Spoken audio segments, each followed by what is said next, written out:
I've found, and maybe you have as well, that sometimes I'm too close to the topic at hand. From my current perspective, it's hard to see the whole issue.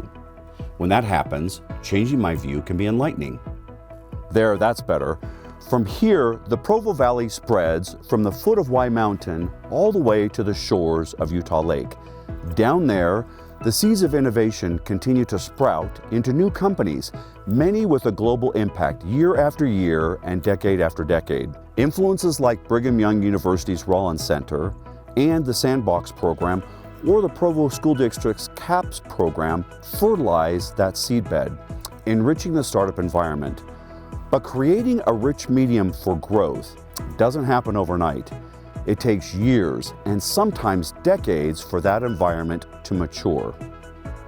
To understand how and why that rich environment has developed here in Provo, we went to one of the pioneers in global tech development, Alan Ashton. Alan successfully planted and grew the global tech giant WordPerfect in this very soil, sprouting that company in a spare room using an old door resting on top of two boxes as a desk. They began coding on their newly purchased personal computer. The growing company thrived in Provo's rich medium until it grew into the tech giant WordPerfect. And as that company's life came to an end, the seeds it produced in intellectual capital stayed here, right here in Provo. They fell back into the soil to sprout new companies. In fact, the soil in and around Brigham Young University has grown 38 startups that have more than $1 billion value, the unicorns of tech.